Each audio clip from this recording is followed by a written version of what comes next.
Na semana passada eu fui convidado pelo Sebrae Mato Grosso do Sul para dar uma palestra online, obviamente, para os professores da rede privada de ensino lá do Mato Grosso do Sul.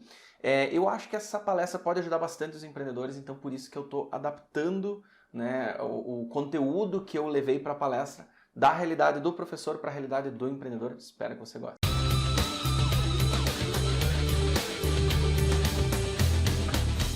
Então o tema da palestra era vida e motivação, encontrando o propósito em tempos desafiadores. O primeiro slide é aquele básico, enfim, apresentação, eu sou Douglas Pereira, psicólogo, tenho pós-graduação nisso e naquilo, você me conhece, eu vou passar esse adiante. Quando eu fui convidado para fazer essa palestra, me foi proposta 3 perguntas. Como buscar motivação durante os tempos desafiadores da pandemia, como dar o meu melhor enquanto empreendedor pós-pandemia e qual é o meu propósito de vida. Então nessa palestra eu tentei responder essas 3 perguntas, A primeira pergunta já começa bem desafiadora, Como buscar motivação durante tempos desafiadores da pandemia, E é uma pergunta desafiadora porque motivação é um tema relativamente complexo. E para fugir do lugar comum, digamos assim, fugir das obviedades que todo mundo fala sobre motivação, eu começo então a minha fala de uma maneira um pouco não ortodoxa, digamos assim. Eu trago essa frase do Carl Gustav Jung que diz: aquilo que você mais precisa será encontrado onde você menos quiser procurar. Isso quer dizer, pensando em termos de motivação, que provavelmente, para nós encontrarmos a nossa motivação num tempo desafiador, num tempo difícil, nós precisamos olhar para aquelas coisas as quais a gente estava tentando evitar de olhar por ser um desconforto, por ser um tema tabu, um tema difícil. Então, eu começo realmente a falar sobre motivação, sobre vida e motivação, nos convidando a pensar um pouquinho sobre a morte. Não sei se você já ouviu falar na expressão memento mori. Memento mori significa basicamente lembre-se da sua mortalidade, lembre-se de que você é mortal. E essa moeda, ela traz 3 elementos cuja simbologia é muito interessante. Ela traz a tulipa para nos lembrar da vida, e também da efemeridade da vida, digamos assim. Ela traz o crânio para nos lembrar da morte e ela traz a ampulheta para nos lembrar da passagem do tempo. O tempo é implacável, ele não espera por ninguém. E aí o imperador romano Marco Aurélio traz mais um pouco da sua sabedoria, nos contando que você poderia deixar a vida agora, deixe isso determinar o que você faz, diz e pensa. Nós estamos num momento de pandemia, num momento onde está todo mundo inseguro com a sua própria saúde. Essa frase é de mais de 500 a.C., alguma coisa assim desse gênero, é bem antiga, mas ela é extremamente atual. Ela vale para momentos de pandemia, vale para momentos de tranquilidade. Nós não temos certeza, nós não temos clareza de em que momento nós vamos deixar a vida. E se nós levarmos em conta essa frase no nosso dia a dia, a probabilidade é que nós possamos fazer escolhas muito melhores, muito mais significativas, muito mais conectadas com a realidade e com a vida que nós queremos. Porque muitas vezes as pessoas deixam de lado, as pessoas esquecem da sua mortalidade, elas esquecem disso, e talvez por isso que nós vejamos aí nos jornais dia após dia tantas pessoas desrespeitando as medidas de segurança, propostas pelas autoridades sanitárias e de saúde. O próximo conceito que eu quero trazer aqui para vocês é amor fati. Não sei se você conhece esse bigodudo aí da foto, mas ele é o Friedrich Nietzsche. E sobre amor fati, que basicamente é ame o seu destino, ele tem a dizer: minha fórmula para a grandeza no homem é amor fati. Não querer nada de outro modo, nem para diante, nem para trás, nem em toda a eternidade. Não meramente suportar o necessário e menos ainda dissimulá-lo. Todo idealismo é mendacidade diante do necessário, mas amá-lo. O Nietzsche é conhecido por usar palavras bastante rebuscadas nos seus textos, então para a gente tentar entender de uma maneira mais simples o que ele quer dizer, nós podemos remover algumas palavras aqui e entender que a fórmula para a grandeza do homem, então, é o amor fati, é não querer nada de outro modo, não meramente suportar o necessário, mas amá-lo. Ou seja, é você poder entender que todas as circunstâncias da sua vida, tudo que trouxe você até esse momento, aconteceu e não tem o que fazer. O que você pode fazer agora é pegar os aprendizados dessas situações, por mais ruins ou dolorosas ou tristes que elas sejam, ou boas, felizes, enfim, mas pegar essas experiências e usar elas como aprendizado. Uma outra maneira que nós temos de interpretar essa lógica do amor fati é o que o Morpheus fala no 2º filme da trilogia Matrix. Em um determinado momento lá as coisas não saem como esperado e ele diz: o que aconteceu, aconteceu e não poderia ter acontecido de outra forma. E isso é muito verdade na nossa vida. Todas as circunstâncias que aconteceram na sua vida aconteceram, não tem o que fazer, não tem como voltar atrás, não tem como mudar e não poderiam ter acontecido de outra forma porque todos os eventos desconectados que levaram aquele acontecimento Não tem como nós controlarmos. Ah, mas se eu fizesse isso diferente, se você fizesse isso diferente, você não tinha a consciência de que naquele momento poderia ter feito diferente. Naquele momento você fez o que você sabia com a experiência que você tinha. Então, não tinha como ter acontecido de outra forma. E aí, nesse momento, talvez você esteja se perguntando, né? Tá, Douglas, você está falando sobre vida e motivação e começou falando sobre morte e sobre a falta de controle que nós temos, né, sobre as coisas, sobre as circunstâncias. O fato é que nós não podemos entender a vida sem pensar na morte, não podemos entender a motivação sem pensar nas coisas que nos desmotivam, elas estão intimamente conectadas. Então, por isso que eu começo, né, essa palestra trazendo essas ideias, porque é muito importante nós podermos pensar nisso para poder reconhecer as coisas das quais a gente tem controle e as coisas das quais nós não temos controle. Para daí, então, tomar a decisão consciente de assumir o controle daquilo que é possível.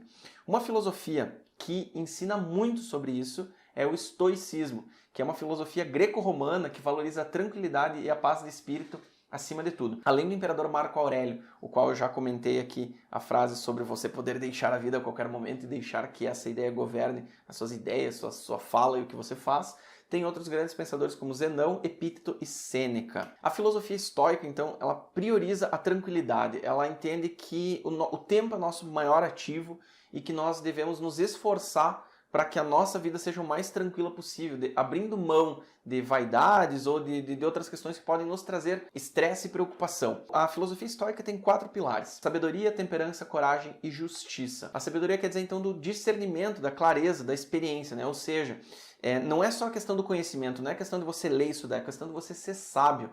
E sabedoria é você saber aplicar o conhecimento certo na hora certa, na situação certa, né? Ter discernimento de esse é o momento, não é o momento, né? Ter a clareza, né? E lançar a mão da sua experiência. E aí, para nós termos experiência, muitas vezes nós precisamos estar abertos para poder errar, né? E temperança, então, é a moderação, é o autocontrole. A moderação em todos os sentidos, né? Você ser uma pessoa comedida, você ser uma pessoa que consegue fazer uma boa gestão das suas emoções, das suas palavras, dos seus sentimentos, enfim. E a coragem, então, é fazer o que é certo, enfrentar os desafios. Muitas vezes nós precisamos tomar uma decisão e essa decisão é difícil, essa decisão pode trazer consequências inesperadas. E aí, por isso, é importante lançar a mão da coragem para poder fazer aquilo que é certo, aquilo que é necessário. Assim como também é importante a justiça. A justiça vai além do que está na lei. A justiça é uma questão de coerência, de congruência, né? De isso faz sentido ou não faz sentido. Eu estou usando 2 pesos e 2 medidas ou eu estou usando uma medida justa para avaliar 2 fatos semelhantes, digamos assim. E uma maneira de simplificar todas essas ideias é encontrada no último filme do Frozen 2, eu assisti já umas 20 vezes esse filme com as minhas meninas lá em casa. O Olaf, o boneco de neve, ele traz numa situação tensa lá, ele fala: controle o que puder quando tudo parecer fora de controle. Então eu trago as ideias da filosofia estoica justamente para que você possa entender que se o mundo está despencando ao seu redor, ainda existem algumas coisas as quais você pode controlar. E a principal coisa a qual você pode controlar é você mesmo. Então, se você não está conseguindo nesse momento focar no seu negócio, focar na sua família, focar na sua comunidade, focar nas suas responsabilidades, você pode focar em você. O que você pode fazer para sair desse momento desafiador melhor do que você entrou? Parece clichê, mas é aquela velha história, né? Que o que transforma o carbono em diamante é a pressão. Então esse momento que tanto nos pressiona pode nos ajudar a lapidar melhor as nossas ideias, a lapidar melhor a nossa rotina. Eu mesmo estou passando por um momento onde eu estou me questionando sobre que mudanças, que alterações que eu devo fazer na minha rotina, nos meus hábitos, enfim. Então esse é um momento em que está nos levando a olhar muito mais para nós. Então não se culpe se você não está conseguindo dar conta de tudo. Dê conta de você mesmo, né? Cuide bem de você, busque ser uma pessoa melhor por você mesmo e aí então você vai poder ajudar as outras pessoas. Falando então de motivação, né? Motivação na prática, né? Saindo um pouquinho dessa filosofia greco-romana, enfim, tem um escritor chamado Daniel Pink que fala sobre a tríade da motivação. Ele escreveu sobre isso no livro dele, Motivação 3.0, também tem uma palestra TED muito legal sobre esse tema. Mas ele fala basicamente que para nós estarmos motivados, nós precisamos cumprir com 3 critérios: autonomia, maestria e propósito. Se você sente que tem autonomia para tomar as decisões decisões que precisa tomar, para fazer as atividades que você precisa fazer, você provavelmente estará motivado. Se você tem consciência de que você é bom no que você faz, você provavelmente vai estar motivado. E se você sabe o porquê você faz o que você faz, qual que é o propósito? Se você tem uma empresa, se você tem um negócio, qual é o propósito do negócio? Por que você está ali nesse negócio todos os dias? Ah, Douglas, é para pagar as contas, é para fechar o mês no azul. Ok, mas isso é realmente um propósito, é algo que, se a sua empresa estiver bem gerenciada, suas contas estiverem todas pagas, por que você vai continuar levantando pela manhã? Ah, para que minhas contas continuem pagas, para que o negócio continue no azul. Ok, mas se você puder contratar alguém para fazer isso para você, você vai trabalhar? Ah, não, eu vou ficar em casa. Ok, então talvez você tenha um outro propósito. Ah, não, eu vou continuar indo para a empresa. Então, talvez você esteja realizando um propósito aí. Mas a gente vai falar sobre propósito já já. Um outro ponto importante, então, é a autorresponsabilidade, que é responsabilizar-se pelos seus próprios resultados, sendo eles bons, acertos, ganhos ou vitórias, ou ruins, né, que são os erros, as perdas e as derrotas. E é importante nós lembrarmos que responsabilidade é diferente de culpa. Muitas pessoas não querem assumir a responsabilidade pelos resultados porque de repente deu alguma coisa errada e a pessoa se sente culpada. Culpa é diferente de responsabilidade. Responsabilidade é você pensar qual é a parte que cabe a você nessa derrota, nessa perda, enfim, né? E o que você pode fazer para melhorar e para evitar que isso aconteça novamente. Já a culpa é aquela situação em que você sente que, nossa, a culpa foi minha, eu deveria ter feito diferente, eu deveria ter pensado de outra forma, ou então assim, ah não, porque o fulano fez isso, o fulano me orientou mal. E aí, quando nós terceirizamos a responsabilidade por um problema, a probabilidade é que ninguém queira resolver esse problema. Então é muito importante que você assuma a responsabilidade.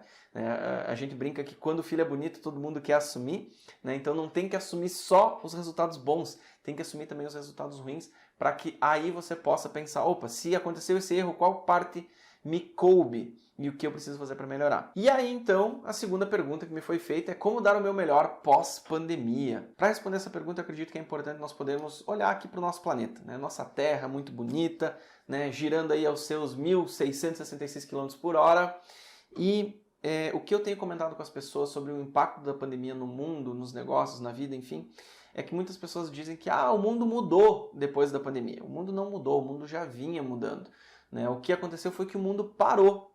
Né? Então, o que acontece? O que aconteceria se o mundo parasse nesse exato momento? Se parasse de girar nesse exato momento, todos nós seríamos catapultados a 1.666 km por hora no sentido leste. Então, basicamente é isso que aconteceu com o mundo. O mundo parou por causa da pandemia do coronavírus. Todos nós estamos sendo catapultados para fora da nossa zona de conforto. Eu me incluo nisso, porque antes da pandemia eu sabia que tinha que gravar vídeo, eu sabia que tinha que estar presente nas redes sociais, eu sabia um monte de coisa que eu não estava fazendo porque estava fora da minha zona de conforto. Então, hoje eu estou aqui gravando esse vídeo, né, e que não sei se você está vendo essa parte agora no Instagram, no YouTube, ou no Facebook, mas o fato é que todos nós fomos catapultados para fora da nossa zona de conforto. Então, cabe a você pensar não em como voltar para a zona de conforto. É agora que você está fora, que projetos você tinha, o que você estava por fazer e projetos que estava postergando e pensando assim, quando for realmente necessário eu vou fazer essa mudança, então agora é a hora de poder sair dessa zona de conforto, que em vídeos anteriores eu já falei que zona de conforto não é necessariamente, eu estou confortável aqui, tá tudo beleza, tá tudo tranquilo, muito pelo contrário, a zona de conforto pode ser muitas vezes desconfortável na prática, mas você já está tão acostumado com esse desconforto que isso se tornou confortável. Não sei se isso fez sentido para você, e é por isso que eu estou numa campanha para mudar o nome de zona de conforto para zona da familiaridade, ou zona daquilo que nos é familiar, zona daquilo que é conhecido. E qual é a chave, então, para poder dar o seu melhor nesse momento, né, desafiador da pandemia? É fazer o que você já sabe fazer muito bem, fazer aquilo que você já sabe fazer de melhor, que é aprender com a experiência. Eu não sei há quanto tempo você tem o seu negócio, sua empresa, enfim, mas as chances são de que você já errou bastante. Você foi tomar uma decisão, aquilo foi errado e você aprendeu com isso, você nunca mais vai cometer esse erro. Aprender com a experiência é uma característica muito importante, né, que todos os empreendedores precisam desenvolver. E os empreendedores que estão superando as dificuldades da pandemia são empreendedores que têm essa característica bastante desenvolvida. E ela se resume a aprender, aprender a desaprender e para aprender a reaprender. Porque eu não consigo aprender algo novo se eu estou preso num dogma, se eu estou preso em algo que eu acredito e que eu digo, a vida é assim, o mundo é assim e pronto, acabou. Então eu preciso aprender a desaprender para poder aprender a reaprender. A terceira pergunta, bastante desafiadora também, qual é o meu propósito de vida? Eu honestamente não tenho como responder essa pergunta por você. Você é a melhor pessoa para responder essa pergunta, você é a pessoa que se conhece bem o suficiente para poder pelo menos se colocar no caminho de fazer as perguntas certas para poder encontrar a resposta para essa pergunta. Porque essa é uma pergunta complexa ao ponto de que nós não conseguimos dar uma resposta para ela assim, clara e objetiva, a não ser que você já tenha passado por todo um processo reflexivo para poder chegar a essa conclusão. Para você poder responder essa pergunta, você primeiro vai ter que pensar em outras perguntas. E são justamente essas perguntas que eu vou apresentar aqui para tentar te ajudar a responder essa pergunta. O primeiro conceito que eu trago, então, é o Círculo de Ouro, de mais um escritor, palestrante, enfim, Simon Sinek, mundialmente famoso, mundialmente conhecido. E o conceito do Círculo de Ouro tem ajudado muitas pessoas e muitas empresas a realmente encontrarem o seu propósito. E a partir do momento que você encontra o seu propósito como empreendedor, você consegue fornecer produtos, serviços, enfim, um atendimento de muito maior qualidade para o seu cliente. E isso, obviamente, retorna em ganhos mais significativos. A ideia do Círculo de Ouro, basicamente, é o seguinte: a maioria das empresas sabem o que elas fazem, algumas empresas sabem como elas fazem, qual é o diferencial, né, qual é a estratégia que a empresa usa para atingir os seus resultados, mas pouquíssimas empresas, pouquíssimos empresários, pouquíssimos empreendedores sabem o porquê fazem o que fazem, qual é o motivo que leva você a sair da cama. Poucas pessoas sabem qual é esse real motivo, né? Um motivo que vai além dos nossos desejos, das nossas vontades mundanas, digamos assim, né? E aí como é que você, empreendedor, vai sair dessa armadilha, dessa enrascada de começar pelo o quê e não encontrar o porquê? É justamente encarando, né, como eu disse lá no primeiro slide, aquilo que talvez seja mais desconfortável. Então, a primeira pergunta que precisa ser respondida é por quê? Por que você faz o que você faz? Por que você sai da cama todos os dias? Por que você lida com burocracias? Por que você lida com seus funcionários, se você tiver? Por que é que você encara os clientes? Por que você busca maneiras de estar mantendo a sua empresa aberta? Essa é uma pergunta que pode parecer boba, mas por que você mantém o seu negócio aberto? Se essa empresa está lhe causando tanto estresse, tanta dificuldade, por que você a mantém aberta? Ah, Douglas, porque é a minha fonte de renda. Ok, é a única fonte de renda que você pode ter para manter a sua família, né, bem, saudável, enfim, alimentada com um teto? Ou você sabe fazer outras coisas? Que outras coisas você poderia fazer? Lógico, eu estou usando esse exemplo aqui no caso de uma pessoa que talvez não veja propósito na sua empresa. Por outro lado, se você me disser assim, olha Douglas, a minha empresa é muito importante, tem pessoas que dependem da minha empresa aberta, sejam os funcionários, sejam as pessoas que consomem o meu produto, elas precisam do meu produto, então eu estou prestando um serviço para a comunidade, digamos assim, mantendo a minha empresa aberta e eu tenho uma responsabilidade para com essas pessoas, aí então, opa, você está mais próximo de encontrar o seu propósito, encontrar o porquê a sua empresa deve estar aberta.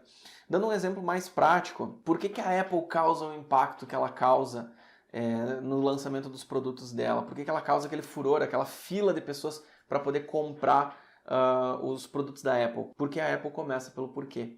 A Apple, eu estava assistindo ontem, inclusive, a apresentação do Steve Jobs do primeiro iPhone, e ele fala sobre o desejo que a Apple tem de revolucionar o mercado e a visão que ele tem de colocar a experiência do usuário antes da tecnologia. Então, em vez de ir lá e conversar com os engenheiros, olha aí, que tecnologia que existe para nós podermos fazer alguma coisa, a ideia, né? As pessoas que começam com isso começam com o quê, começam com o como. O que eu posso fazer para melhorar a experiência do meu usuário hoje? Ah, o meu usuário está precisando disso. Ah, mas nós não temos a tecnologia, então vamos desenvolver a tecnologia. Essa é a lógica da Apple.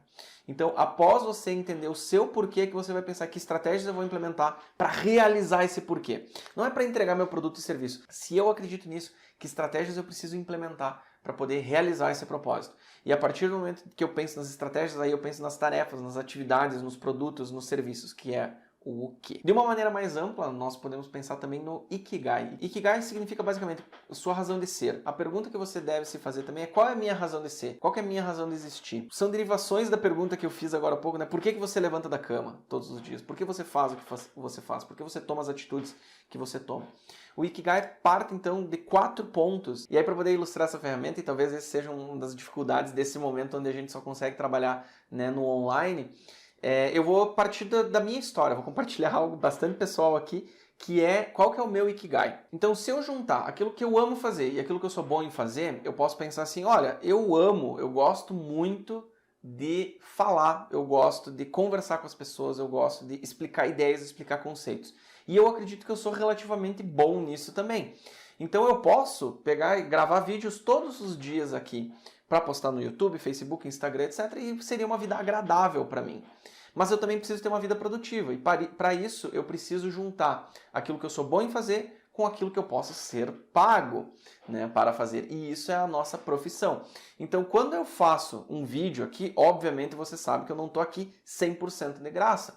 Se você está vendo esse vídeo no YouTube, você provavelmente sabe que eu tenho uma campanha de apoio, onde você pode doar qualquer valor aí para me incentivar a estar aqui gravando os vídeos. Porém, como essa não é uma via 100% confiável, eu utilizo o material que eu compartilho aqui com você como estratégia de marketing para poder aumentar a visibilidade que as pessoas têm de mim.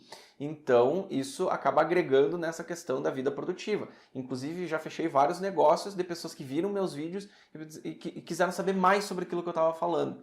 Então, o que eu sou bom em fazer, o que eu sou pago por fazer é a minha profissão. Então eu estou aqui, né, explicando conceitos, né, conversando sobre ideias, sobre conceitos, né, de maneira que possa te ajudar. E aí vamos pensar então, né, no que você pode ser pago para fazer e aquilo que é bom para o mundo. Esse é o talento, ou também, né, outras pessoas chamam de vocação. Faz sentido que o que eu estou fazendo aqui agora pode estar te ajudando nesse momento? Inclusive, se estiver te ajudando, né, dá aquele like, aquele joinha, se inscreve no canal. Mas se o que eu estou fazendo aqui é bom para o mundo, as pessoas saem melhores depois de assistir meu vídeo, as pessoas pensam em outras perguntas, pensam de outra maneira, então isso está sendo bom para o mundo, tá? Ajudando as pessoas a encontrarem respostas para perguntas, para dilemas, para momentos difíceis.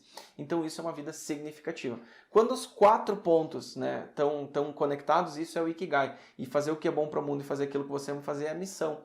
Então, quando nós conseguimos conectar esses 4 pontos, aí nós estamos vivendo uma vida plena, né? Nós estamos conectados com a nossa razão de ser. E aí agora, então, a responsabilidade está com você. Qual que é o seu Ikigai? O que você ama fazer? O que você é bom? O que você pode ser pago? E o que é bom para o mundo? O que faz a diferença no mundo? Conecte esses 4 pontos e com certeza você vai ser uma pessoa mais motivada, vai estar mais engajada, mais conectada com a sua essência, vai poder ter uma vida muito melhor, muito mais significativa. E aí eu mesmo propus uma pergunta bônus que é: qual é o melhor caminho? Qual é o melhor caminho a seguir? E a resposta é bastante simples, aquele caminho que fizer mais sentido para você. Ah, Douglas, o Ikigai não fez muito sentido, eu quero pensar um pouquinho mais aqui no Círculo Dourado. Show de bola, começa por aí. Ah, eu achei muito interessante a questão da tríade da motivação. Beleza, como ter mais autonomia, como ser melhor naquilo que você faz, como encontrar o seu propósito. Né? Então, onde você começa, tá com você. Eu realmente não tenho como te dizer assim, começa por aqui, desenvolva mais coragem, desenvolva mais justiça. É aquilo que fizer mais sentido para você. Eu espero que esses conceitos tenham conseguido te ajudar a pensar as perguntas que realmente importam para você ser o agente ativo das mudanças que precisam acontecer na sua vida. Eu espero que você tenha curtido esse vídeo. Se sim, dá aquele joinha, se inscreve no canal. Um abraço e até o próximo vídeo. Tchau, tchau.